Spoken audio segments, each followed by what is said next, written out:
네, 우리 하나님 말씀 같이 우리 봉독할 때 우리 새 요한 1서 말씀 같이 생명에서 한 본문 따라서 나누고 있는데요. 오늘 본문은 요한 1서 2장 12절에서 27절까지 말씀입니다. 제가 요한 1서 2장 12절 봉독하고 우리 27절까지 한 절씩 교독하도록 하겠습니다. 자녀들아, 내가 너희에게 쓰는 것은 너희 죄가 그의 이름으로 말미암아 사함을 받았음이요. 아비들아, 내가 너희에게 쓰는 것은 너희가 태초부터 계신 이를 알았음이요. 청년들아, 내가 너희에게 쓰는 것은 너희가 악한 자를 이겼음이라. 아이들아, 내가 너희에게 쓴 것은 너희가 아버지를 알았음이요. 아비들아, 내가 너희에게 쓴 것은 너희가 태초부터 계신 이를 알았으며, 청년들아, 내가 너희에게 쓴 것은 너희가 강하고 하나님의 말씀이 너희 안에 거하시며 너희가 흉악한 자를 이기었음이라. 이 세상이나 이 세상에 있는 것들을 사랑하지 말라. 누구든지 세상을 사랑하면 아버지의 사랑이 그 안에 있지 아니하니, 이는 세상에 있는 모든 것이 육신의 정욕과 안목의 정욕과 이생의 자랑이니 다 아버지께로부터 온 것이 아니요 세상으로부터 온 것이라. 이 세상도 그 정욕도 지나가되 오직 하나님의 뜻을 행하는 자는 영원히 거하느니라. 아이들아, 지금은 마지막 때라. 적 그리스도가 오리라는 말을 너희가 들은 것 같이 지금도 많은 적 그리스도가 일어났으니 그러므로 우리가 마지막 때인 줄 아노라. 그들이 우리에게 나갔으나 우리에게 속하지 아니하였나니, 만일 우리에게 속하였더라면 우리와 함께 거하였으려니와 그들이 나간 것은 다 우리에게 속하지 아니함을 나타내려 함이라. 너희는 거룩하신 자에게서 기름 부음을 받고 모든 것을 아느니라. 내가 너희에게 쓰는 것은 너희가 진리를 알지 못하기 때문이 아니라 알기 때문이요, 또 모든 것은 진리에서 나지 않기 때문이라. 거짓말하는 자가 누구냐? 예수께서 그리스도이심을 부인하는 자가 아니냐? 아버지와 아들을 부인하는 자가 적 그리스도니, 부인하는 자에게는 또한 아버지가 없을 때 아들을 신하는 자에게는 아버지도 있느니라. 너희는 처음부터 들은 것을 너희 안에 거하게 하라. 처음부터 들은 것이 너희 안에 거하면 너희가 아들과 아버지 안에 거하리라. 우러나 이것이니 곧 영원한 생명이라. 너희를 미혹하는 자들에 관하여 내가 이것을 너희에게 쏟노라. 너희는 주께 받은 바 기름 부음이 너희 안에 거하니 아무도 너희를 가르칠 필요가 없고 오직 그의 기름 부음이 모든 것을 너희에게 가르치며 또 참되고 거짓이 없으니 너희를 가르치신 그대로 주 안에 거하라. 아멘. 네, 하나님의 말씀입니다. 2026년도 새해 요한 1서 말씀을 묵상하고 말씀을 나누고 있습니다. 사도 요한이 요한 1서를 쓰게 된 그 이유, 뒤에도 다시 한번 제가 언급하겠지만 그 목적은 바로 교회 안에 거짓 가르침 때문에 흔들리는 그런 성도들이 있었기 때문입니다. 예수 그리스도에 향한 참된 믿음, 그래서 이 사랑, 그래서 이런 삶이 무엇인지 어떻게 살아가야 되는지에 대해서 다시 바로 잡아주기 위해서, 회복시켜 주시기 위해서 쓴 것이 바로 요한 1서라고 볼 수가 있는데, 전에 이런 이야기를 들은 적이 있습니다. 어떤 분이 유명 브랜드 옷을 온라인에서 사게 되었는데요, 판매자도 정품이라고 하고 사진도 그럴듯하게 똑같이 정품과 똑같아서 이제 정품인 줄 알고 샀는데, 며칠 그 옷을 입고 이제 사용하다 보니까 실밥이 조금씩 풀려지기 시작하고요. 그래서 아무래도 이상해서 자세히 이렇게 조사를 해보니까 그 옷은 정품이 아니라 가짜, 요즘 짜가 이런 말 쓰죠. 가짜라는 사실을 알게 되었습니다. 근데 이분이 정말 속상했던 그 이유는 무엇이냐면, 그 옷이 가짜라서가 아니라 진짜 속상했던 것은 뭐냐면, 이 가짜를 자기가 진짜라고 믿고 샀다는, 속았다는 그것 때문에 속상했다고 합니다. 그래서 한번 속고 나니까 그 다음부터는요, 모든 것이 다 의심이 들다라는 거예요. 그래서 이게 물건을 사더라도 이게 진짜가 맞을까 자꾸 이런 생각이 들게 되고, 근데 이게 물건뿐만 아니라 사람을 보더라도 이게 그렇게 생각이 들더라는 거예요. 저 사람이 하는 말이 정말 진짜일까? 혹시 가짜는 아닐까? 저 사람 믿어도 돼? 이런 생각이 자꾸 들다라고 하는 거, 너무 힘들었다라고 고백하는 것을 들어본 적이 있습니다. 신앙도 비슷하다고 생각합니다. 내가 정말 믿음의 사람이라고 생각했는데 이런 믿음의 실밥이 풀릴 때가 있죠. 자기 자신을 볼 때도 그렇고 또 다른 사람을 볼 때도 그럴 수가 있습니다. 그리고 또 어떤 경우에는 거짓에 속아서 흔들릴 때도 있다라는 것이죠. 저는 요한 1서 이 교회 안에 실제로 일어난 문제를 아주 구체적으로 다루고 있는데, 말씀드렸던 것처럼 교회 안에 거짓을 가르치는 사람들이 들어왔다는 것입니다. 근데 거기서 그치지 않고 그 사람 때문에 교회에 혼란이 생긴 거예요. 어려움들이 생긴 것입니다. 분열과 갈등이 일어났고 성도들의 마음이 막 흔들리기 시작했다는 사실입니다. 어떤 거짓된 가르침이 있었는가? 22절에 이렇게 말씀하죠. 거짓말하는 자가 누구냐? 예수께서 그리스도이심을 부인하는 자가 아니냐. 사장이 또 이제 나오는데, 이들은 예수 그리스도께서 육체로 오심을 인정하지 않는 자들이라고 소개하고 있습니다. 그래서 많은 연구에서 이 사람들이 누구냐면 영주주의 이 영향을 받은 사람들이 아닐까 이렇게 생각합니다. 어쨌든 정확히는 알 수 없지만 1장에서 어떤 내용이 나오냐면 어떤 사람들이 죄가 없다라는 그런 주장을 하는 사람들이 있고, 또 2장에서는 계명을 지키지 않는 그런 사람들에서 대해서 다루고 있고요. 3장에서는 형제를 사랑하지 않는 이 모습, 그래서 공동체를 무너지게 하는 그런 것들을 아주 강하게 다루고 있습니다. 따라서 우리가 알 수 있는 것, 이것들을 통해서 알 수 있는 것은 뭐냐면, 거짓된 것을 가르치는 사람들 어떤 특징이 있냐면 죄를 가볍게 여긴다라는 것을 알 수가 있고요. 또 말씀에 순종하지 않는다, 또 사랑하는 것을 가볍게 여기는 그런 사람들이라는 것을 알 수가 있습니다. 어쨌든 이로 인해서 교회에 큰 혼란이 일어났고 성도들의 믿음이 막 흔들리게 되는 거예요. 내가 믿고 있는 것이 과연 맞는가? 우리가 믿어온 예수 그리스도가 맞는가? 세상 말이 들어보니까 또 그럴듯한데 내가 너무 단순하게 믿고 있는 것은 아닌가? 이런 여러 가지 복잡한 이런 혼란이 일어났다는 것이죠. 자, 이것은 요한 1서 당시만의 문제가 아니라 어쩌면 이것은요, 아주 확신하는 것은 오늘 이 시대에도 해당이 될 수 있다고 저는 생각합니다. 지금도 우리의 신앙의 본질을 흐리게 하고 우리의 신앙을 흔들어 놓는 그런 세력들, 그런 공격들, 유혹은 굉장히 많다는 것을 알 수 있습니다. 어떤 것들이 있는가라고 할 때 수없이 많을 거예요. 그 중에 몇 가지만 꼽는다면 바로 예수 그리스도를 주님으로 고백하고 믿고 나아가야 되는데, 이 신앙의 본질이 흐려지는 거예요. 어떻게? 예수 그리스도를 어떤 성공 도구로 신앙을 그렇게 생각하는 것입니다. 복음의 본질을 흐리는 거죠. 지금 많은 교회에서 또 많은 신학자들, 목회자들이 걱정하는 것이 뭐냐면, 지금 교회 메시지 중에서 십자가의 이 메시지, 그리고 회개하는 것, 이 메시지가 점점 흐려진다는 거예요. 사라지고 있다라고 하는 것입니다. 그게 맞는데 어느 때도 보도 강력하게 그 메시지, 회개하라, 그 십자가를 붙잡아야 된다, 이 신앙의 본질을 촉구하는 그런 메시지가 선포되어야 되는데 이게 점점 사라진다라고 하는 것, 이런 안타까움을 얘기하는 분들이 참 많이 있습니다. 대신 뭐가 자리 잡죠? 자기 개발하는 것, 만족, 편안함, 성공, 이런 메시지들. 우리 신앙생활 하면서도 이걸 목적으로 교회 오고 신앙생활 한다면 이런 비슷한 종류가 되겠죠. 또한 요즘은 온라인 정보, 이런 과잉, 이런 것도 사실 문제가 있습니다. 물론 좋은 은혜가 되는 그런 영상도 많이 있지만, 그렇지 않은 유튜브를 보더라도 어떤 것을 클릭하면 계속적으로 그 알고리즘으로 연결돼 가지고 계속 노출이 되지 않습니까? 그래서 어떤 것들은 물론 좋은 것도 있지만 성경은 인용하는데 말은 맞는 것 같은데 그렇지 않은, 결국 이 신앙의 본질을 흐리게 하고 혼란스럽게 하는 그런 내용들이 참 많이 있습니다. 자꾸 듣다 보면 저게 맞는 것 같아요. 자꾸 이게 잘못된 길을 걸어가는 그런 경우도 있고요. 또 어떤 경우에는 목회자나 리더십들이 도덕적으로 무너지는 그런 것을 볼 때 정말 내가 믿고 있는 신앙이 맞는가, 그런 일들도 있고요. 또 어떤 경우에는 정치 이념도 그럴 수가 있습니다. 형제 자매를 볼 때 복음의 관점으로 보는 것이 아니라 어떤 상대적인 어떤 진영으로 이렇게 보는 어떤 그런 모습들도 문제가 될 수 있고, 근데 또 이런 경우도 있죠. 고난이 계속될 때, 응답이 지연될 때 그럴 수 있습니다. 질병, 자녀 문제 앞에서 정말 하나님이 살아계신가?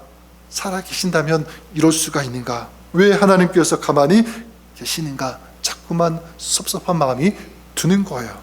그래서 성경보다는 또 하나님의 그 음성보다는 세상의 말, 세상의 방법, 세상의 정보, 이런 지식들이 더 현실적으로 가깝게 들리는 거예요. 이게 맞지 않을까? 자꾸 이런 생각이 들 수도 있다라고 하는 것입니다.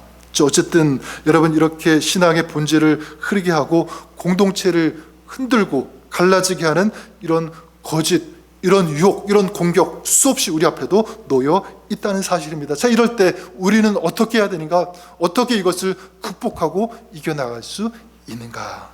오늘 말씀 보면 한 가지를 붙들고 놓치지 말라. 자, 이것을 촉구하는데요. 자, 그것이 무엇이냐면 저는 바로 정체성이라고 믿습니다.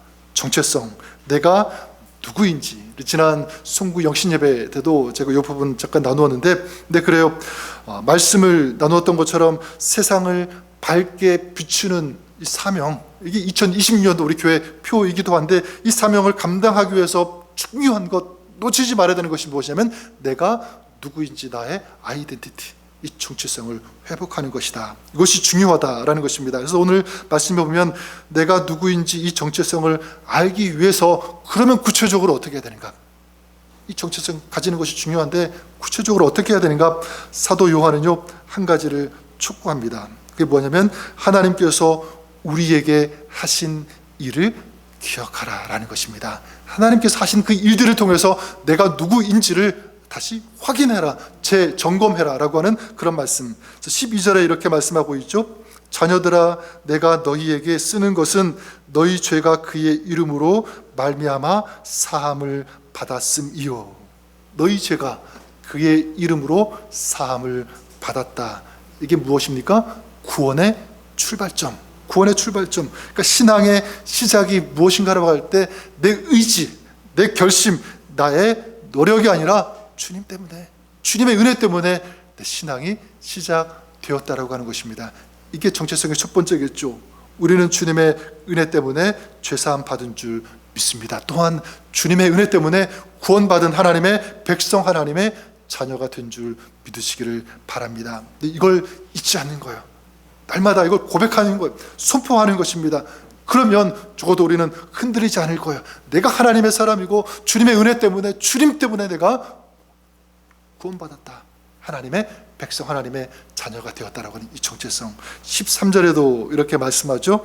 아비들아, 내가 너희에게 쓰는 것은 너희가 태초부터 계신 이를 알았으며, 청년들아, 내가 너희에게 쓰는 것은 너희가 악한 자를 이겼음이라. 14절에도 보면 아이들, 아비, 이렇게 청년 이렇게 부르게 되는데, 사도 요한은 이 성도들을 아비, 청년, 아이 이렇게 부르게 되는데 계속 반복하고 있는데, 이거는요 어쩌면 나이, 성도들의 이 나이 분류가 있으니까 그런 식으로 부를 수도 있고, 아니면 교회 직분으로 이렇게 볼 수도 있다, 이렇게 생각할 수도 있는데, 저는 그렇게 생각하지 않고 이거는 뭐냐면 신앙의 단계, 아니면 신앙의 특징을 포괄적으로 설명하는 어떤 그런 표현이라고 저는 생각합니다.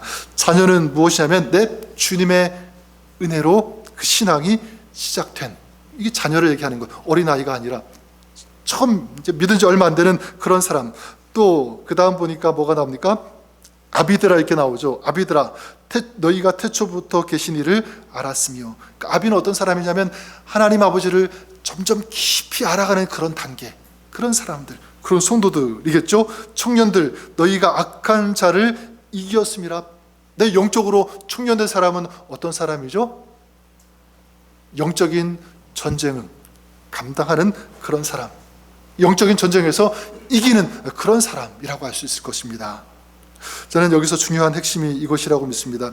신앙의 성숙, 신앙의 성장은 단순히 지식적인 머리만 커지는 그런 사람이 아니라 하나님과의 관계가 깊어지는 그런 사람. 그러니까 어린아이 때는 하나님을 알게 되고 처음, 그죠? 우리가 아비, 청년, 점점 주님을 깊이 알아가면서 이제 영적인 전쟁에서 이기는 그 힘이 길러지는 그런 사람. 자, 이런 영적인 힘과 성숙과 힘은 어디에서 나오는가라고 할 때 다른 것이 아니라 바로 하나님과의 관계에서 나온다는 사실입니다. 그래서 24절에 이렇게 말씀하죠. 너희는 처음부터 들은 것을 너희 안에 거하게 하라.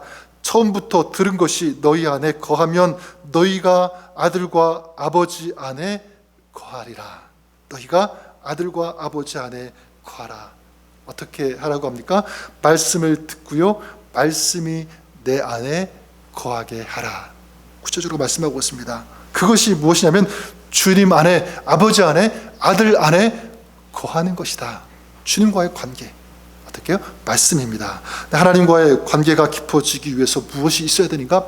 말씀이 있어야 된다라는 것입니다. 말씀이 내 안에 거하면, 그래요, 세상의 소리가 아무리 커도, 아무리 그럴듯해 보여도, 옳아 보여도 그렇지 않다는 것 분별할 수 있다는 거예요. 말씀이 있으면 이 거짓된 이 가르침, 그런 사람들이 아무리 크게 떠들고 아무리 강력하게 외쳐도 거기에 속지 않는다, 넘어지지 않는다. 그 신앙이 흔들리지 않는다라는 것입니다. 자, 그렇다면 신앙의 이 본질을 흐리게 하는 이런 거짓, 유혹, 공격 앞에서 우리는 그러면 구체적으로 어떻게 결단할 것인가? 어떻게 적용할 것인가? 몇 가지만 마지막으로 제가 말씀을 드리면 이렇게 부탁드리고 싶어요. 여러분, 새로운 어떤 자극적인 것을 찾는 그런 사람이 아니라 복음의 기초, 본질, 복음의 반석 위에 든든히 서는 것이 더 중요하다는 것을 우리가 잊지 않았으면 좋겠습니다. 요즘은 자꾸 새로운 것을 찾잖아요, 그죠? 이거 새 것이다, 더 좋아 보인다, 그런 것이 아니라 복음 중심, 말씀 중심 위에 서는 것. 그 신앙은 어떤 분이 그렇게 얘기하더라고요. 새로운 것을 찾아다니는 것이 아니라 복음 안에 머무는 것이다. 이전에 내가 믿었던 하나님, 만났던 그 하나님, 그리고 우리 계속 지금까지 말씀 계속 우리 똑같이 읽고 또 묵상하고 나누고 있잖아요, 그죠? 그걸 끝까지 다시 한번 붙잡는 이것이 우리에게 필요하다라는 것입니다. 저는 여러분들이 그럴 수 있기를 주님의 이름으로 간절히 축원합니다. 또한 매일 10분이라도 말씀이 내 안에 거하는 이런 새로운 루틴을 만드는 거예요.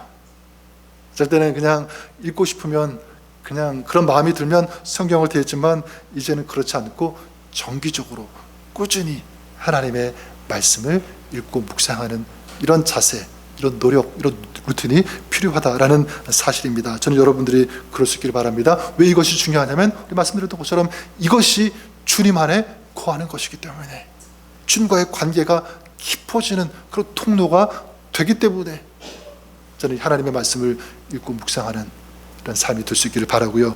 또 아까도 말씀드렸지만 이렇게 선포하는 것, 계속적으로 고백하는 것 잊지 않는 것입니다. 나는 주님의 은혜로 구속함을 받은 그런 존재입니다. 이 정체성이죠. 나는 하나님 아버지를 알고, 나는 하나님을 더 깊이 앞으로도 알아갈 것이다. 나는 주님 안에 있는 그런 사람이다. 또 주님께서 내 안에 계신다. 나는 주님과 동행하고 주님과 연합된 삶을 살고 있는 하나님의 백성이다. 이 정체성을 잊지 않고 고백하고 선포하는, 나는 주님 안에서 결코 패배하지 않을 것이다. 어떤 시험, 어떤 혼란, 고난, 시련이 찾아온다고 할지라도 나는 주님 안에서 이것을 극복할 수 있다. 주님이 나를 도와주시고 인도해 주시고 필요한 힘과 능력 공급해 주실 것을 나는 믿는다. 왜냐하면 나는 하나님의 사람이니까. 이걸 고백하는, 선포하는 여러분 될 수 있기를 우리 주님의 이름으로 간절히 축원합니다. 그래서 2025년 우리의 신앙이, 또 여러분의 가정이, 우리 교회 공동체가, 그래요, 2025년 우리가 경험했던 것처럼 수없이 많은 또 어려움들, 어떤 그런 문제들, 또 환경 앞에서 우리는 노출되고 그 속에 살아가겠지만, 저는 여러분들을 축복하고 싶은 것은 그런 세상의 거짓된 것, 유혹, 공격 앞에서 흔들리고 넘어지는 자가 아니라 넉넉히 이기는, 승리하는 그런 신앙의 사람으로 살아가시는 여러분 될 수 있기를 우리 주님의 이름으로 간절히 축원합니다. 주님께서 도와주시고 함께해 주실 것을 믿습니다. 기도하겠습니다. 하나님 아버지, 요한 1서에 나오는 이 배경이 되는 세상의 거짓된 가르침들 앞에서 성도들의 마음이 흔들리고 넘어지고 갈라지고 힘을 잃는 이런 환경, 이런 영적인 상황 속에서 사도 요한이 우리 주님께서 우리에게 말씀하시는 강력한 촉구, 너는 하나님의 사람이다라고 하는, 하나님의 백성이라고 하는 이 촉구, 이 외침 앞에서 우리 자신을 돌아보게 하시니 감사를 드립니다. 다시 한번 하나님을 나의 구주로, 나의 하나님으로, 나의 왕으로 인정하며 고백하며 선포하며 나의 정체성을 확인함으로 믿음으로 나아가는 그런 한 해 승리하는 저희들의 삶과 가정 될 수 있도록 축복하여 주옵소서. 넘어지지 않게 하시고 흔들리지 않게 하시고 담대히 하나님 영광 올려드리며 승리하는 저희들, 우리 삶과 가정, 우리 교회 될 수 있도록 주님 인도하여 주시고 저희들을 붙잡아 주옵소서. 예수님의 이름으로 기도드립니다. 아멘.